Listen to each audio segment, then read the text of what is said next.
اللہ تعالیٰ خود قرآن کریم میں اللہ اکبر حضرت ابو موسیٰ اشعری رضی اللہ تعالیٰ عنہ ایک روایت کے راوی ہیں کہ نبی علیہ الصلوۃ والتسلیمات نے ارشاد فرمایا اللہ سے بڑا صابر کوئی اور نہیں، اللہ سے بڑا کوئی صابر نہیں ہے۔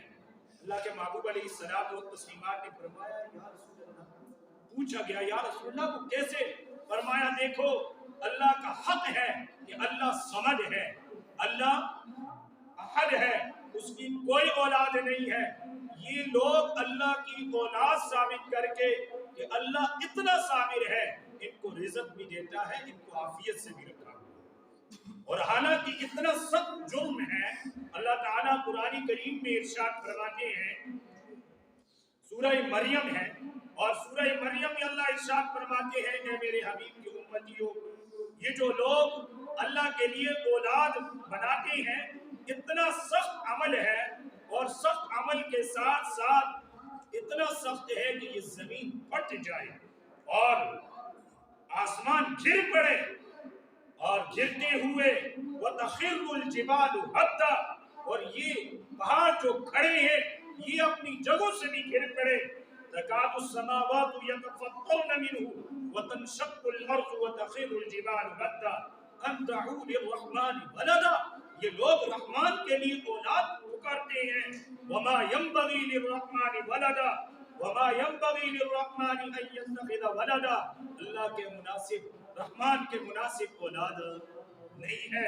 إِن كُلُّ مَن فِي السَّمَاوَاتِ وَالْأَرْضِ إِلَّا آتِي الرَّحْمَنِ عَبْدًا، ہاں یہ ساری جو کچھ آسمانوں میں ہے زمین میں ہے یہ تو اسی کی پیدا کردہ ہے، پھر اسے کسی کی کیا ضرورت ہے۔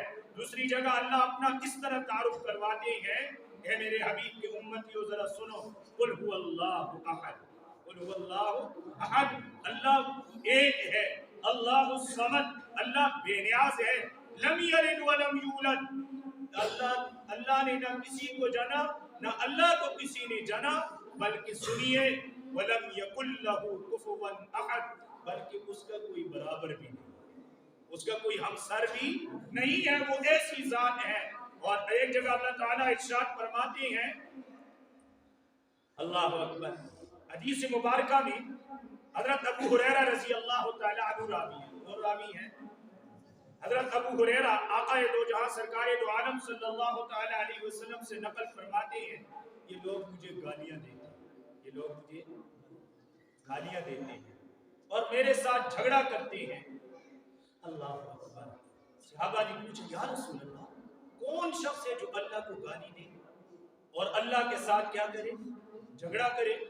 تو فرمایا یہ جھگڑا اس طرح کرتے ہیں کہ میرے ساتھ اوروں کو بنا دیتے ہیں، میرے ساتھ کیا کرتے ہیں، اوروں کو شریک ٹھہرا دیتے ہیں، میرے احکامات کی خلاف ورزی کرتے ہیں، اور میری اولاد نہیں ہے، میں احد ہوں، صمد ہوں، یہ میرے ساتھ اولاد مان کر ایسے ہے جیسے مجھے گالی دے، محتاج مان، اور میں احد ہوں، صمد ہوں، میں اکیلا ہوں، بے نیاز ہوں۔ اور اس کے مقابل بھی حضرت عیسیٰ جو مسیح عیسیٰ ابن مریم ہے، ان کی والدہ حضرت مریم علیہ السلام والتسلیمات ہیں، ان کے بارے میں اللہ نے قرآن کریم میں ایک تعارف کروایا، ذرا سنیے۔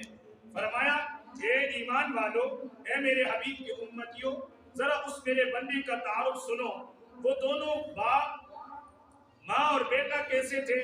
فرمایا ان کا تعارف خود قرآن میں کراتا ہوں کہ مل مسیح ابن مریم الا رسول قد خلت من قبله الرسل وامه صدیقہ کانا یاکلان الطعام انظر کیف نبین لهم الآیات ثم انظر انا یؤفکون۔ مسیح عیسیٰ ابن مریم نہیں ہے سوائے اللہ کے رسول۔ اور ایک جگہ فرمایا قال انی عبد اللہ آتانی الکتاب وجعلنی نبیا وجعلنی مبارکا اینما کنت واوصانی بالصلاة والزکاة ما دمت حیا۔ اے لوگو سنو، میں اللہ کا بندہ ہوں۔ کیا تعارف کروا رہے ہیں حضرت عیسیٰ ابن مریم؟ ابھی ماں کی گود میں ہے، ماں کی گود میں ایسا تعارف کروایا، اور کہ ان کی جڑیں کھودتی کاٹتی کہ میرے بعد ایسے ایسے نظریات پیدا کیے جائیں گے، لوگوں کو گمراہ کیا جائے گا۔ سنو عیسیٰ ابن مریم کا اعلان یہ ہے، قال انی عبد اللہ، میں کیا ہوں؟ اللہ کا بندہ ہوں۔ اور پھر آگے اپنی بہت ساری فرائض ذمہ داریوں کو بیان کیا، اور یہاں پر اللہ کیا فرماتے ہیں، مل مسیح ابن مریم الا رسول، اے لوگو سنو، بغیر باپ کے ماں سے پیدا کیا، اس کو تم نے سمجھ لیا کہ یہ اللہ کا بیٹا ہے، نہیں نہیں نہیں، یہ اللہ کے رسول ہے۔ بلکہ ایک جگہ اللہ تعالیٰ سورہ آل عمران میں ارشاد فرماتے ہیں، ان مثل عیسیٰ کمثل آدم خلقہ من تراب، خلقہ من تراب، عیسیٰ ابن مریم کی اگر مثال سنی ہے اس کی، بے شک عیسیٰ ابن مریم یہ حضرت آدم علیہ السلام و تسلیمات کی طرح ہے۔ خلقہ من تراب، اس کو تو ماں کے بطن سے پیدا کیا، اور آدم علیہ السلام و تسلیمات کو اللہ نے کچھ مٹی کے ذرات اور عناصر اربع کو اکٹھا کر کے آدم علیہ السلام کو پیدا کیا۔ خلقہ من تراب، اس تراب سے پیدا کرنا زیادہ مشکل ہے، ماں کے بطن سے پیدا کرنا زیادہ آسان ہے۔ اگر آدم علیہ السلام اللہ کے بندے ہیں اور وہ اللہ کی اولاد نہیں تو بطریق اولا فرمایا عیسیٰ ابن مریم بھی اللہ کی اولاد اور بیٹے نہیں ہیں۔ ایک جگہ اللہ تعالیٰ ارشاد فرماتے ہیں، وقالت اليہود عزیر ابن اللہ وقالت النصارى المسیح ابن اللہ، یہ لوگوں سنو، یہودیوں نے کہا عزیر علیہ السلام اللہ کے بیٹے ہیں، یہودیوں نے کیا کہا؟ عزیر علیہ السلام اللہ کے بیٹے ہیں، اور نصارہ نے کہا عیسیٰ ابن مریم اللہ کے بیٹے ہیں، فرمایا نہیں، اور مشرکین عرب نے کہا فرشتے اللہ کی بیٹیاں ہیں، اور اسی طرح کچھ مسلمان کلمہ پڑھنے والوں نے کہا کہ جی نبی علیہ الصلوۃ والتسلیمات اور اہل بیت اللہ کے خاص نور سے پیدا کیے گئے، یہ اللہ کی ذات کے ساتھ شرک کرنا ہے، اللہ منزہ ہے، جس طرح پہلے کہا میں نے آپ سے عرض کیا، اللہ وحدہ لا شریک، اللہ وحدہ لا شریک ہے۔ اسی لیے فرمایا قد خلت من قبلہ الرسل، اے محبوب آپ اپنی امت کو یہ قرآن پڑھ کے سنائیے، بتائیے کہ عیسیٰ ابن مریم اللہ کے رسول ہیں، اور ان سے پہلے بھی بہت سارے رسول گزرے ہیں، وَأُمُّهُ صِدِّیقَةٌ، ان کی ماں صدیقہ ہے، سچی ہے، کوئی بہتان کوئی غلط کاری نہیں کی، کانا یأکلان الطعام، ماں اور بیٹا دونوں کھانا بھی کھاتے ہیں، ماں اور باپ دونوں کیا کرتے ہیں؟ کھانا بھی کھاتے ہیں۔ انظر کیف نبین لہم الآیات، اے قرآن کے پڑھنے والوں، اے کلمہ پڑھنے والوں، اے آپ صلی اللہ علیہ وسلم کی امت والوں، دیکھو ذرا کیسے اللہ ان کے لیے نشانیوں کو بیان کرتا ہے۔ ثم انظر انا یؤفکون، پھر دیکھو تم کہاں جا رہے ہو، کس راستے پہ چل رہے ہو، غیر مسلموں کی تہواروں پر مبارکباد دے رہے ہو، تمہیں شرم بھی نہیں آتی کہ ہم مسلمان ہیں؟ اللہ اکبر۔ بھائی جو اللہ کا بیٹا کہے اور ہم اپنے آپ کو مسلمان کہیں، ان کی محافل اور ان کی تقاریب میں شریک نہ ہو، ان کو ہائے ہائے سنیے ذرا، حضرت امام احمد بن حنبل رحمت اللہ علیہ ہے، نام سنا ہے نا، 4 اماموں میں سے ایک امام حضرت امام احمد بن حنبل رحمت اللہ علیہ بھی مشہور ہیں۔ عرب مختلف کنٹریوں میں، سعودیہ اور مصر، مختلف عرب کی دنیا ان کی تقلید کرتی ہے، جس طرح ہم حضرت امام اعظم ابو حنیفہ رحمت اللہ علیہ کو ماننے والے ہیں۔ فرمانے لگے جب میں ایک نصارہ کو، کرسچن کو دیکھتا ہوں، خدا کی قسم اپنی دونوں آنکھیں بند کر دیتا ہوں۔ کیا ہے؟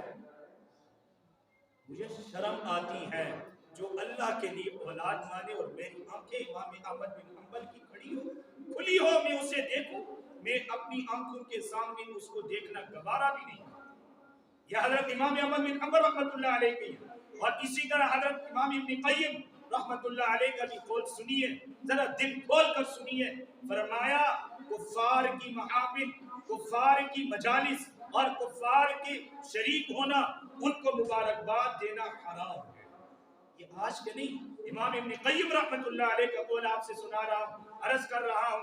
حضرات محترم، اسی طرح یہ کرسمس ڈے پہ، میری کرسمس پہ مبارکباد دینا، ان کی تقاریب میں شریک ہونا حرام ہے۔ کیا ہے؟ ہمارے کچھ سیاسی لیڈر اور دین سے دور قسم کے لوگ خیر سگالی اور اس طرح کی بھونڈی بھالی دلائل تلاش کر کے کہتے ہیں خیر سگالی کی وجہ سے ان کی تقاریب میں نہیں بھائی، جو اللہ کو آقا دو جہاں سرکار دو عالم صلی اللہ علیہ وسلم جس کے بارے میں فرمائے یہ مجھے گالیاں دیتے ہیں، اللہ فرمائے کہ یہ مجھے کیا دیتے ہیں؟ گالیاں دیتے ہیں، میں ان کی تقاریب میں شریک ہوں، یہ میرا ایمان گوارا نہیں کرتا۔ اور اللہ نے نص قطعی قرآن میں فرما دیا، جس طرح میں نے آیات مبارکہ آپ کے سامنے عرض کر دی۔ حضرات محترم آگے آ جائیے، ایک اور بات ہے، آج کیا تاریخ ہے بتائیے؟ 24 دسمبر ہے۔ میں نے آپ سے عرض کیا ابتدا میں جو 1752 ہجری میں، اب 52 ہجری یہ انگریزی کیلنڈر رائج ہوا، اور رائج ہوتے ہوئے اس کا پہلا مہینہ کون سا ہے؟ بولے نا، کون سا؟ جنوری بنا۔ اس کا آخری مہینہ کیا بنا؟ دسمبر بنا۔ اور یورپ کی دلدادوں نے اس آخری مہینے کی آخری رات اور جنوری کی ابتدائی 1 تاریخ سے پہلی والی رات کو عیاشی، شراب نوشی اور مختلف طریقوں سے اس کو خوشی کا اظہار کرنے کے لیے دن بنایا، اور اس کو نام دیا ہیپی نیو ایئر۔ کیا نام دیا؟ چلیں آپ کو آتا ہی نہیں ہے تو چھوڑو، اس کو نام یہ دیا۔ جی ہم پھر آہستہ آہستہ یورپ کی کنٹری سے مسلمانوں میں رائج ہوا، سوائے فحاشی کے، عریانی کے، بے حیائی کے، خدا کی قسم اور کچھ نہیں تھا۔ مسلمان جو ہے ان کے دلدادہ بن گئے، ان کی تقلید میں انہوں نے بھی اس کی تقلید کرتے ہوئے ہیپی نیو ایئر بنانا شروع کر دیا، اور کہتے ہیں جی خوشی کا ہے۔ بھائی سنیے ذرا حضرات محترم، سورۃ المومنون ہے، سورۃ النور ہے، آیت نمبر 19 ہے۔ آیت نمبر کون سی ہے؟ 19 ہے۔ اللہ تعالیٰ ارشاد فرماتے ہیں، میں قرآن کی آیات سے آپ کو اس لیے کہہ رہا ہوں، کوئی مائی کا لال میری بات کو رد نہیں کر سکتا۔ قصہ کہانی سناتا نا کوئی، کہتا یار قصہ سنا دیا، یہ آپ جا کر دیکھیے۔ آیت نمبر 19 ہے، اللہ فرماتے ہیں میرے حبیب کے امتیوں دل کھول کر سنو، ان الذین یحبون ان تشیع الفاحشۃ فی الذین آمنوا لهم عذاب علیم فی الدنیا والآخرہ واللہ یعلم وانتم لا تعلمون۔ بے شک وہ لوگ جو پسند کرتے ہیں کہ اہل ایمان کے معاشرے میں، اہل ایمان کے اندر فحاشی کو ہلائیں، تو فرمایا لہم عذاب علیم، ان کے لیے کیا ہے بھائی؟ دردناک عذاب ہے، اور یہ کیا ہے؟ فی الدنیا والآخرہ، دنیا اور آخرت میں ذلیل ہوں گے۔ واللہ یعلم وانتم لا تعلمون، اللہ جانتا ہے تمہیں پتہ نہیں۔ اس لیے ہیپی نیو ایئر بنانا یہ بھی ناجائز ہے، فحاشی عریانی کو فروغ دینا ہے، اس لیے اس سے بھی مجھے اور آپ کو بچنا چاہیے۔ وقت اجازت نہیں دے رہا کہ اس میں میں آپ کے سامنے کچھ باتیں عرض کرتا۔ وآخر دعوانا